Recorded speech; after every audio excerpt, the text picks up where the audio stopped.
dia, kita akan segera masuk ke dalam game yang pertama. Best of 3 series antara Gixled dan juga Aura Fire. Posisi masing-masing antara Hai dan juga Janna Cutie. Dua jungler yang bisa dibilang cukup mengerikan, tapi kali ini Hai akan membawa tank jungler dengan seorang Fredrin yang akan cukup tebal di sisi depan. Bisa menjadi frontliner juga nantinya buat teman-teman dari Aura Fire. Alright, bahkan melihat permainan dilakukan oleh para pemain dari tim Aura Fire, mereka agak sedikit melepaskan pergerakan Kabuki sendirian di arah bottom lane. Boloiski, tipikal orang yang berani melakukan tuker damage atau poking damage, dan ini ada fun fact tentang Kabuki di mana dia memiliki game MVP terbanyak sepanjang MPL Season 10. 46 game, 9 kali MVP. Wow, MVP yang begitu banyak. Tapi kali ini akan berhadapan dengan seorang Kadera. Kita tahu sendiri betapa gemilangnya perjalanan karir dari Kadera di season sebelumnya. Tapi lihat, ada beberapa perkumpulan yang dilakukan oleh Gixled dan juga Aura Fire di sekitar area sungai. Tapi nggak akan ada suatu komitmen yang mereka lakukan karena ini masih early game, masih di bawah 2 menit pertama. Oke, stiker Aura Fire dikemanakan oleh seorang Godiva. Melihat pergerakan dari seorang Janna Cutie yang mencoba untuk melakukan sedikit farming terlebih dahulu. Seperti biasa, Janna Cutie tidak mau terlalu terburu-buru. Tipikal targeting yang on point. Karena sebentar lagi dia juga harus siap-siap untuk menghadapi pergerakan dari satu buah turtle yang mungkin fight-nya, ini aku bilang mungkin ya bisa mungkin dimenangkan Aura Fire. Dia punya Fluffy, tapi sayangnya Fluffy-nya masih level 3. Itu yang menjadi problem untuk kali ini. Sedangkan Luke udah level 4. Melihat tuh Luke lebih unggul. Ini harusnya para pemain dari tim Gixled mereka lebih pede untuk bisa melakukan zoning out terhadap para pemain dari tim Aura Fire lainnya. Iya, dan memang udah terlihat ya pergerakan dari seorang Luke yang kali ini langsung bisa memukul mundur seorang Hai sampai ke area outer turret dengan setengah HP saja yang disisakan. Alright, mundur ke arah belakang, flicker telah digunakan. Luke dengan sepadan masyarakat Fluffy. Naga digonceng dengan ada satu buah technical issue. What happened? Technical issue, Godiva di sana bahkan harus mengeluarkan flicker, harus mundur ke arah belakang dan Luke masih mau lebih mendapatkan Godiva dan tidak berhasil. Sedangkan Fluffy membuat seorang Luke terperangkap di depan sana, mencoba dijemput begitu saja oleh Boloiski. Janna Cutie is coming up, Fluffy where are you going? Dan satu buah Apres Rod berhasil menemukan Luke, tapi sama-sama ditukar dengan ada posisi XP lane atau Fluffy yang hilang dengan kedua kalinya. Iya, satu pertukaran yang cukup adil bisa dibilang karena Godivanya berhasil melarikan diri juga tadi. Dan kalau kita ngelihat memang ada backupan yang cukup baik dari Gixled. Ketika seorang Luke-nya coba untuk dikejar oleh para pemain lainnya. Dan ini dia talent prediction-nya. Wow, Indonesia menuju ke arah Aura. English Dash full Gixled kali ini. Kompak, perbedaan pendapat antara Indonesia Dash dan juga English Dash nampaknya. Tapi it's okay, it's just a prediction. Kita bakal lihat permainannya sebentar lagi dari kedua belah tim. Dimana kalau Aura Fire itu sendiri under kondisi yang dia miliki sekarang mungkin harus diperhitungkan. Mereka punya Kadera dengan Karinya. Kari melumat seorang Hai, melumat seorang Kabuki, Fluffy, siapapun itu bisa dimakan loh Nevin. Iya, dan untuk seorang Aboy juga kali ini dia mengamankan emblem Mr. Shop yang dimana dari segi itemization nantinya akan lebih murah dan lebih cepat dibandingkan nantinya dengan seorang facehugger. So ini juga menjadi salah satu hal yang harus diperhatikan ketika damage dari seorang Farshanya sudah sangat amat sakit menuju ke arah pemain Aura Fire. Dan so far kita bakal melihat juga ke arah sisi gold laner Kari dan juga seorang Iritel. Ini bakal jadi satu pertandingan yang bisa dibilang cukup sengit sih antara kedua hero ini. Alright, Luke kali ini bakal coba dipukul begitu saja. Ada Fluffy di garis depan. Mencoba untuk memberikan sedikit pressure terhadap permainan yang dimiliki dari tim Gixled di arah top lane. Karena objektif gaming mereka juga ada turtle di arah top lane. Yang mungkin ada team fight 4 versus 4 kembali terdeteksi pergerakan dari seorang Hai. Dipaksa Luke di depan sana. Damage yang diberikan. Terrorist Godiva. Kali ini ternyata berhasil mendapatkan seorang Luke. Fluffy versus everybody. Dan bahkan Janna Cutie berhasil coba dipukul mundur ke arah belakang. Dan Catron dibalikan kembali oleh seorang facehugger. Win condition Aura Fire membalikan kembali keadaan mereka dan mendapatkan satu buah turtle. No perfect turtle untuk di game yang pertama. Iya, bisa dibilang pergerakan dari Gixled posisinya tidak menguntungkan buat mereka sih. Karena yang pertama Luke-nya harus tumbangkan terlebih dahulu dan ternyata Dari seorang Fluffy bisa memberikan petrify yang sangat amat on point. 3 orang tertahan di area tersebut dan setelah itu backupan eksekusi dari tim Aura Fire juga sangat amat manis membuat mereka mendapatkan eliminasi, bahkan udah mulai mengejar nih ke area goldnya dan juga pastinya akan menuju ke arah itemization yang meskipun belum ada full item tapi udah terlihat beberapa pecahan item dari para pemain Aura Fire. Irrital terutama dengan Aiden Javelin dan juga Windtalker akan mempercepat lagi dari segi attack speednya. Mau tidak mau, para pemain dari tim Aura Fire mereka juga harus mengawal pergerakan dari seorang Kabuki. Karena Kabuki yang akan mereka andalkan nantinya. Pergerakan dari Geeksled kali ini mungkin masih belum bisa diredam, masih bisa diredam karena adanya seorang Kari yang belum memiliki power yang sangat maksimal. Sedangkan di early game nanti itu cukup berbahaya. Sedangkan siapa yang bisa nahan damage dari seorang Kari di late game nanti? Lihat Kabuki mencoba untuk mengejar seorang Kadera. Pasangan berada di garis depan.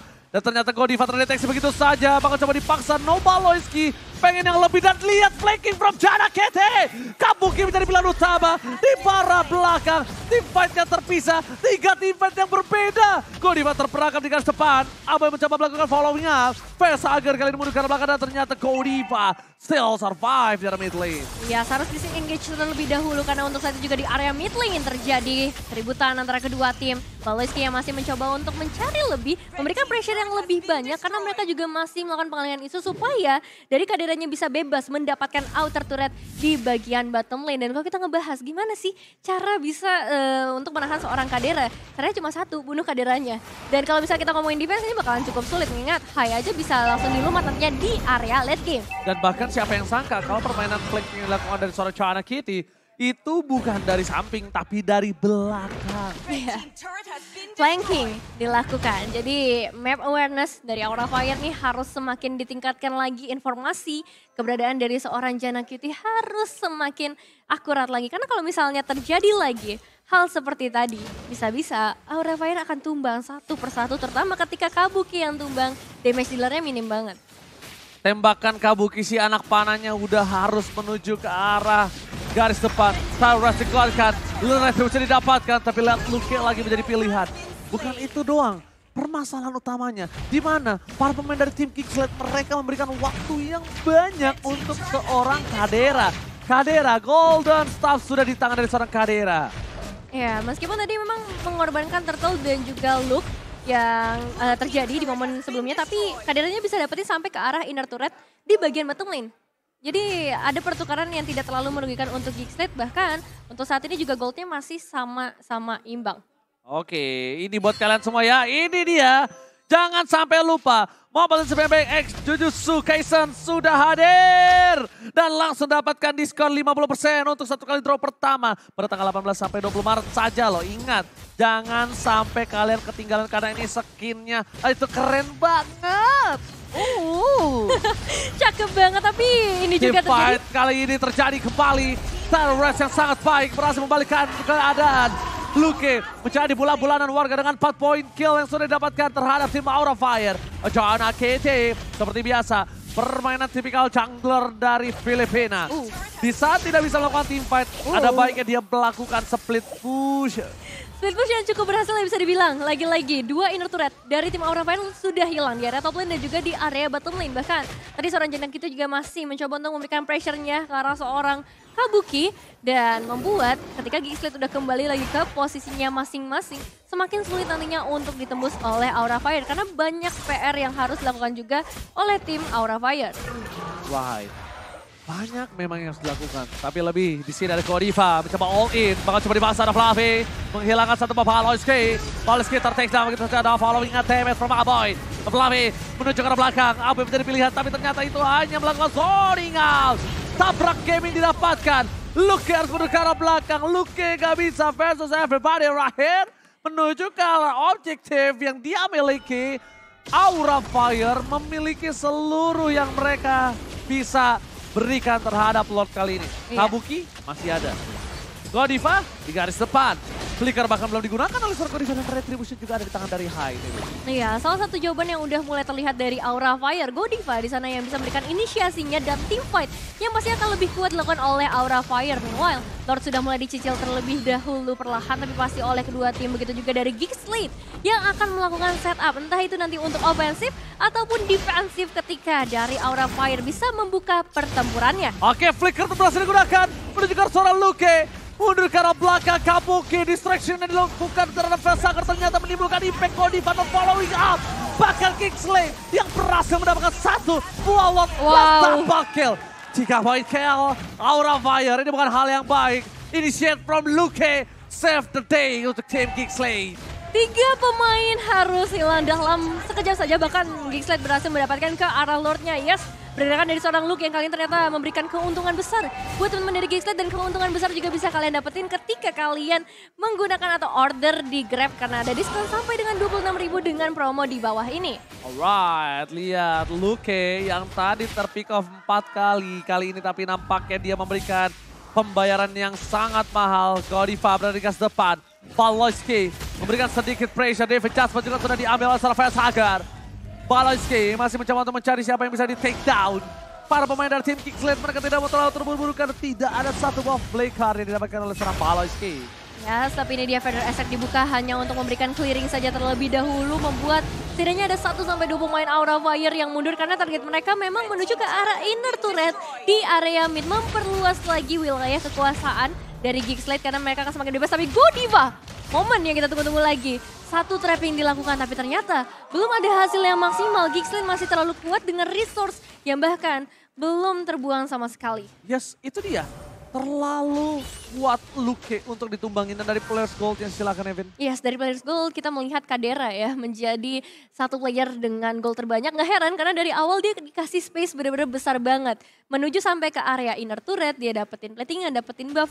Bahkan kalau kita ngeliat juga satu eliminasi dengan 3 assist ini membuat Kadera semakin kaya. Tapi disusul juga dengan seorang Janna Cutie karena memang Geekslate sejauh ini sedang mendominasi, sedang memegang kendali permainannya. Kendali permainan yang dimiliki dari tim Geekslate bahkan dengan 3.000 gold yang mereka miliki. Akankah mereka coba untuk mundur ke arah belakang atau bahkan mereka mau lebih? Kadera berhasil didapatkannya tapi tidak dilakukan following up. Karena para pemain dari tim Aura Fire mereka mundur ke arah belakang. Godiva masuk lebih dalam lagi. Tertek down begitu saja. Kita lihat Janna Cutie fokus ke arah base turret yang dimiliki para pemain dari tim Aura Fire. Mereka agak terdistraction dengan adanya seorang Janna yang tiba-tiba datang menuju ke arah team fight dari belakang. Flanking yang dilakukan setelah menyelesaikan tugas pushnya itu keputusan yang sangat mahal. Pertama, dia selesaikan tugasnya mendapatkan best turret. Kedua, dia tetap datang ke dalam team fight. Itu wise decision, tapi di dalam waktu yang sempit. Itu wow banget sih. Bagaimana dia memilih rutenya untuk kembali ke area team fight dan ternyata berhasil mendapatkan beberapa eliminasi atau semburan damage ke arah pemain dari Aura Fire. Dan ini kesempatan yang besar buat Geekslate dengan perbedaan sampai ke arah 4.600 gold. Kalau misalnya mereka mau maksain team fight itu nggak masalah asalkan nggak ada mistake movement yang dilakukan. Tapi Aura Fire mereka juga masih punya kesempatan yang sama untuk melakukan pengejaran. Setidaknya untuk ke arah ekonominya terlebih dahulu karena kita lihat juga beberapa kali ketika Godiva bisa memberikan inisiasi ke arah orang yang tepat, itu hasilnya bisa manis juga untuk Aura Fire. Tinggal bagaimana nantinya damage dari seorang Kabukinya bisa dijaga dengan baik, jangan sampai Kabukinya untuk tumbang ketiga kalinya. Tapi ini dia keuntungan dari seorang Fanny yang bisa melakukan mobilitas sangat cepat dari atas ke bawah ke tengah. Ada Godiva di sana, taruh wrestler lagi keluarkan begitu saja, all in terhadap seorang Luke. Masih bisa berubah menjadi split-split, kali ini menyelamatkan dirinya sendiri. Para pemain dari tim Aura Fire, mereka tidak lagi tile rage untuk melakukan team fight. Dan untungnya Fluffy tidak memfollowing up dengan adanya Black Dragon Transform. Karena Black Dragon Transform adalah hal yang sangat krusial ketika objektif team fight di arah Lord. Tidak ada Black Dragon Transform, udah pasti tim dari Geekslate pede banget untuk melakukan war yang instan. Fluffy jadi pilihan utama, Cutter dikeluarkan dan bahkan belum sempat melakukan satu banding adjustment. Fluffy udah berburu menuju ke arah udara, udah terbang sang kapten Fluffy menyelamatkan dirinya sendiri. Sedikit terlambat Balojski, flicker telah digunakan tapi satu informasi yang mahal masih dipegang oleh tim Geekslate. Iya, dia masih memiliki defense touchdown. benar, yang terlihat dari Gixel adalah mereka coba untuk manci. Coba supaya dari Aura Fire mengeluarkan beberapa resource mereka. Dan ketika Lordnya udah bisa dicicil, ini bakal menjadi satu pertempuran yang akan menentukan buat teman-teman dari tim Gixley. Oke, Luke mulai coba untuk bersinar. Berhasil mendapatkan satu buah high di depan sana. Power of Retribution. All in, defense judgment. Menuju ke Kadera. Kadera still survive. Dan bahkan membalikan kembali kanan dari seorang Kabuki. Kabuki ter-take down. Kau dibakar menjadi orang kedua. 3 hilang. Fluffy bersama dengan Vesager tersisa. Wipe out. Double kill. One straight push.